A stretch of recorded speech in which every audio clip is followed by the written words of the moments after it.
हम लोग पढ़ेंगे interference of light. Next chapter है हमारा interference of light. Interference of light को पढ़ने से पहले हम लोगों को प्रिंसिपल ऑफ सुपरपोजिशन जानना बहुत जरूरी है।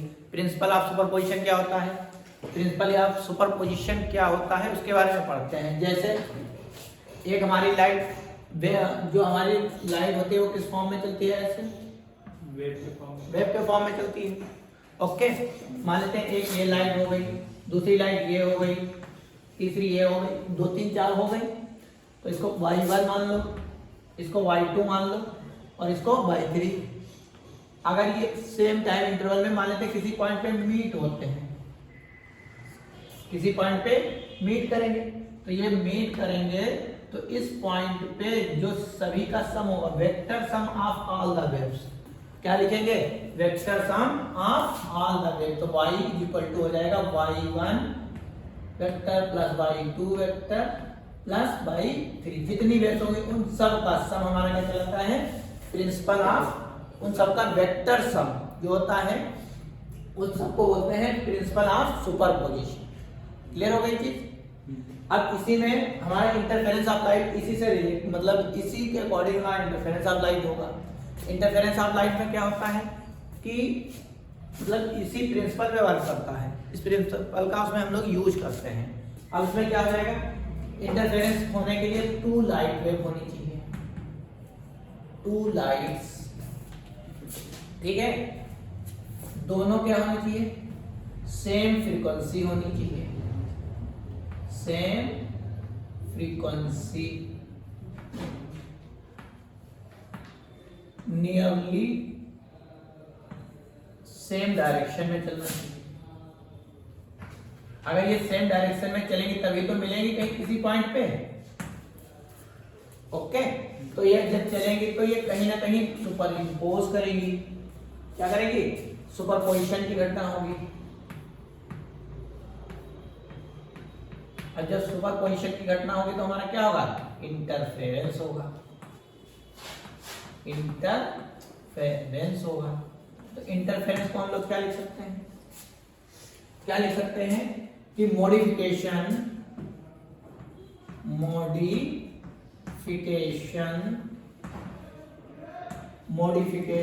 Of distortion, modification of distribution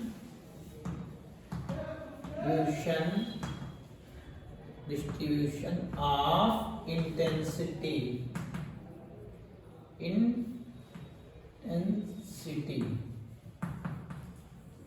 modification of distribution of intensity किसमें होना चाहिए, intensity in the reason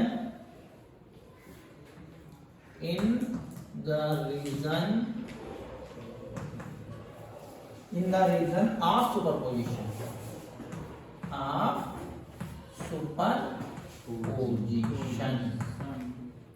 okay. क्या होगा, इंटरफेरेंस की डेफिनेशन क्या होगी, modification of distribution of intensity in the region of superposition. यहाँ पे सुपर इम्पोज कर रहे हैं, सुपरपोजिशन हो रहा है, वो की घटना हो रही है, वहां पे इंटेंसिटी का डिस्ट्रीब्यूशन हो, ठीक है, तो उसको बोलते हैं इंटरफेरेंस ऑफ लाइट। इसका मतलब क्या हुआ, जैसे मान लेते हैं एक एग्जांपल से समझते हैं इसको। एग्जांपल क्या है, एग्जांपल जैसे मान लेते हैं 10 बच्चे हैं यहाँ पे, ओके, यस सर, 1 2 3 4 5 6 7 8 9 और एक और 10। 10 सबको 100 रुपए दे दो, ये 100, ये 100, 1000, ये हो गया 100, ये 100, इसको भी 100 दे दो, इसको भी 100, इसको भी 100, इसको भी 100। तो कितने रुपए हमने डिस्ट्रीब्यूट किए, 1000। ओके, अब ये इंटरफेरेंस क्या कहता है कि मान लेते हैं, नेक्स्ट बनाते हैं, इंटेंसिटी का डिस्ट्रीब्यूशन हो जाता है। तो इंटेंसिटी का डिस्ट्रीब्यूशन कैसे हो जाता है, इन्होंने क्या किया, इंटरफेरेंस की वजह से क्या, इसकी यहाँ चली गई, तो इसके पास कितना, यहाँ 0, इसके पास कुछ नहीं बचा, इसको दे दिया 200, मतलब यहाँ से एनर्जी इधर चली गई, ये वाला 100 इसको दे दिया तो यहाँ बचा 200। यहाँ क्या बचा 200, यहाँ क्या बचा 200 और यहाँ क्या बचा 200। अभी भी हमने क्या किया है 1000 रुपए ही दिया है, मगर अब क्या किया पहले यहाँ इसको कुछ नहीं दिया, छोड़ करके हो गया। तो बस 10 को दिया था, खाली 5 को दिया। हाँ 5 को दिया, मगर रुपए उतने ही दिए हैं। कहीं से हमने कुछ लिया, बाहर से कुछ नहीं लिया। वही यहाँ पे भी होता है कि यहाँ पे कहीं पे इंटेंसिटी ज्यादा हो जाती है, कहीं पे इंटेंसिटी कम हो जाती है, मगर जहाँ पे इंटेंसिटी ज्यादा है वह हमेशा वहाँ पे ज्यादा ही रहेगी, और जहाँ पे इंटेंसिटी कम है वहाँ पे हमेशा टाइम के साथ वहाँ पे हमेशा कम ही रहेगी, बढ़ेगी नहीं। समझ में आया कि बाहर से कुछ नहीं करना, उसी में लाइट क्या होती है, कहीं से इंटेंसिटी क्या होती है यहाँ की इधर चली जाती है।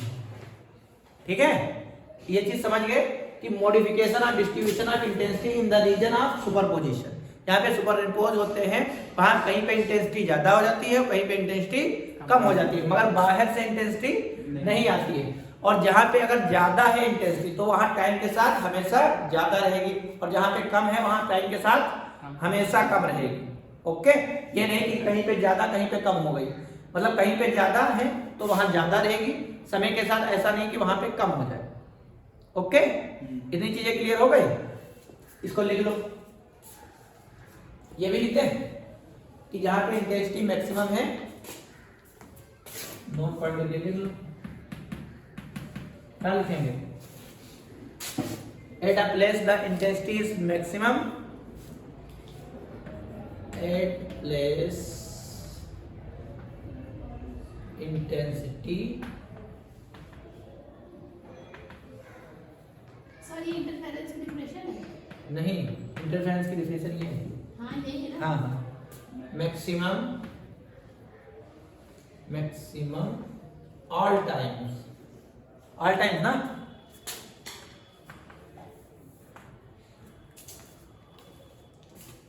लिखा है eight a place intensity maximum all time, हमेशा क्या रहेगी मैक्सिमम रहेगी, और मिनिमम है तो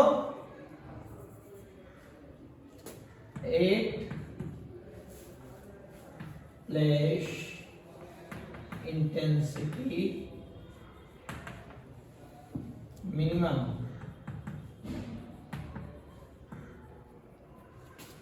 दूसरा पॉइंट ये है, पहला पॉइंट ये हो गया मिनिमम ऑल टाइम्स। ओके, ये समझ गए ना बेटा? इधर ये वाला समझ गए? हमेशा क्या रहेगी मिनिमम रहेगी, जहां पे मैक्सिमम है वहां मैक्सिमम ही रहेगी, ये चेंज नहीं होगा। क्लियर हो गई ये चीज? इतना देखो, जल्दी लिखो और बताएं। अब देखो क्या हुआ और समझा देते हैं इसमें थोड़ा। मान लेते हैं दो लाइट रे हैं, ठीक है, दोनों इसकी इंटेंसिटी I1 एक की हो गई I2। इधर देखो बेटा, इधर समझ लो। अब इनका रिजल्टेंट क्या होगा I1 प्लस I2, जो कहीं पे क्या होगा I रिजल्टेंट जो आया है greater than I1 plus I2। Okay, और तो यहाँ इंटेंसिटी मैक्सिमम हो गई, और I रिजल्टेंट कहीं पे क्या होगा I1 प्लस I2 मिनिमम होगी। रिजल्टेंट जो आएगा दोनों के इंटेंसिटी के सम के से भी कम आएगा, और इसमें क्या होगा इंटेंसिटी के सम से ज्यादा आएगा। जहां पे इंटेंसिटी मैक्सिमम होती है उसको बोलते हैं कंस्ट्रक्टिव इंटरफेरेंस। ओके, और जहां इंटेंसिटी मिनिमम होती है उसको बोलते हैं डिस्ट्रक्टिव इंटरफेरेंस। तो पहले को क्या बोलते हैं कंस्ट्रक्टिव इंटरफेरेंस,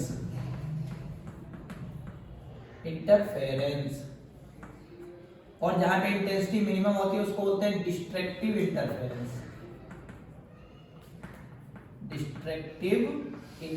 FERENCE।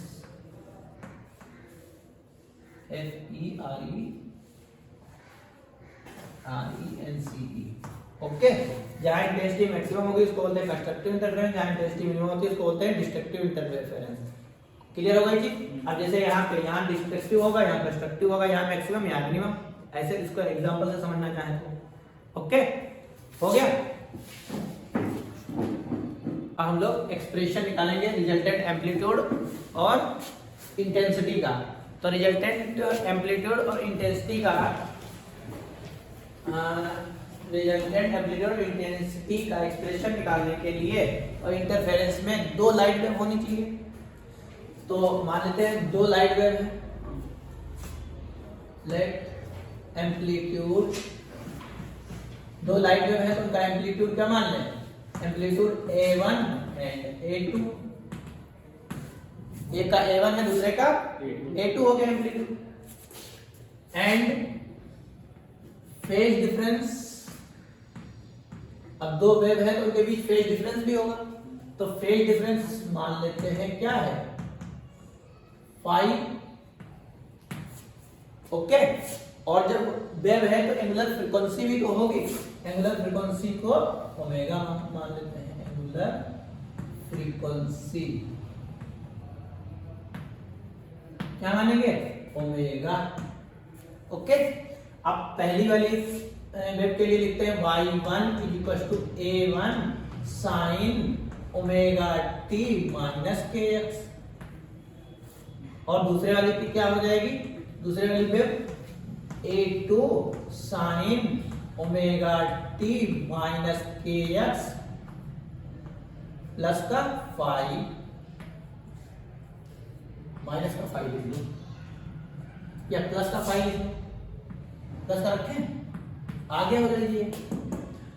अब दो वेव्स हैं, दोनों चलेंगी सेम मीडियम में, तो ये कहीं पे मिलेंगी, क्या मिलेंगी तो वहां पे कौन सी घटना होगी, प्रिंसिपल ऑफ सुपरपोजिशन की, सुपरपोजिशन होगा, तो क्या लिखेंगे principle of superposition, principle of superposition, superposition तो क्या लिख सकते हैं y = y1 + y2, यही तो होगा। अब y की जगह y = A1 sin omega t minus kx, दूसरा क्या हो जाएगा plus A2 sin omega t minus kx plus का 5, ओके। अब इसमें क्या लगाएंगे sin a + b का फार्मूला पता है, इस वाले में sin a + b का लगाओ तो क्या हो जाएगा y =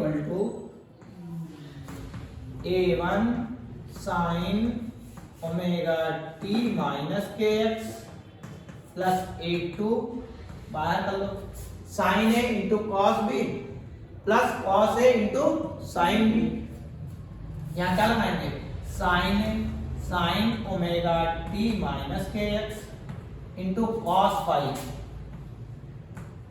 plus cos omega t minus kx into sin 5, okay.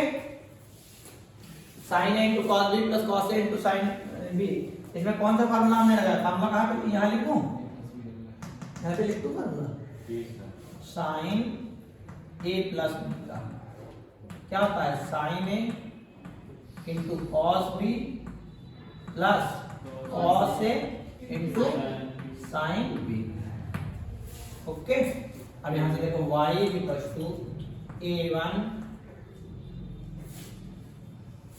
A1 sin omega t minus kx plus A2 sin omega t minus kx into cos 5, okay, plus A2 cos omega t minus kx into sin 5, बेटा आया ना। अब देखो यहां से A1 वाले एक side कर लें या sin ओमेगा t वाले एक साइड करो, तो यहां आ जाएगा y = A1 plus A2 cos 5 बचेगा, cos 5 क्या हो जाएगा sin omega t minus kx, okay, plus अब यहां से देखो A1 प्लस A2, अब यहां से क्या बचेगा A2 cos omega t minus kx into sin 5, यही तो होगा, यही तो होगा बेटा। Yes sir. लोग गलत तो नहीं किए हैं, अब यहां से क्या करेंगे, इसको और इसको a2 sin phi लेट करेंगे। क्या लेट करेंगे, late a1 plus a2 cos phi को मान लेंगे a cos थीटा और दूसरे को a2 sin phi को मान लेंगे a sin थीटा। ओके, ये सपोज हमने किया है इस वाले को और इस वाले को। तो इसको फर्स्ट मान लो, इसको सेकेंड, और ये क्या है, ये एम्पलीट्यूड है ए।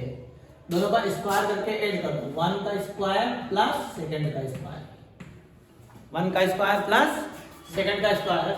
अब यहां से देखो क्या आएगा, a1 plus a2 cos phi का square plus a2 sin a का square sin square phi।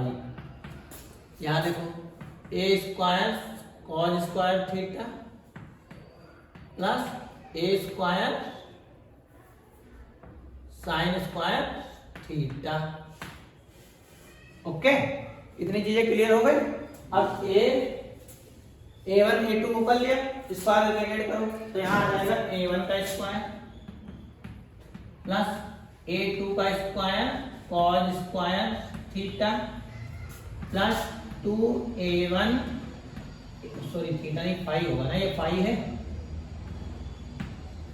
2a1 a2 cos phi और यहां क्या जाएगा प्लस a2 का स्क्वायर sin स्क्वायर phi। यहां क्या आ जाएगा, a स्क्वायर कॉमन ले लोगे तो क्या बचेगा, cos square theta plus sin square theta. इसकी वैल्यू कितनी हो जाएगी, cos square theta plus sin square theta 1 के बराबर होता है। तो यहाँ आ जाएगा a1 का स्क्वायर प्लस a2 का स्क्वायर। देखो a2 यहाँ पे भी है, a2 यहाँ पे भी है, यस सर। तो a2 का स्क्वायर कॉमन ले लो तो क्या बचेगा, cos square phi plus sin square phi plus 2a1 a2 cos phi। यहाँ क्या बचेगा, a स्क्वायर। इसकी वैल्यू कितनी हो गई, 1। तो यहाँ क्या बचेगा, a1 का स्क्वायर प्लस a2 का square plus 2a1 a2 cos phi equal to a square. ये जो फार्मूला बना है ये एम्पलीट्यूड का बना है। किसका बना है, एम्पलीट्यूड का। एम्पलीट्यूड का। अगर इसको थोड़ा और सही लिखना चाहें a में, a equal to under root a1 का स्क्वायर प्लस a2 का square plus 2a1 a2 cos phi। तो ये वाला फार्मूला किसका बन गया, रिजल्टेंट एम्पलीट्यूड का। नहीं तो निकालना था, ये किसका बन गया है, resultant amplitude, resultant amplitude, amplitude को हिंदी में आयाम बोलते हैं। ओके, हाँ। अब देखो यहां से हमें किसका निकालना है, इंटेंसिटी का निकालना है। हमने एक चीज पढ़ी है कि intensity is directly proportional to square of amplitude. ये तो पढ़ा है, intensity is directly proportional to square of amplitude. अब यहाँ प्रोपोर्शनलिटी का साइन हटाएंगे तो कांस्टेंट आएगा k टाइम्स a स्क्वायर मान लो। अब यहाँ a स्क्वायर की वैल्यू निकालनी है तो i upon k is equal to a square.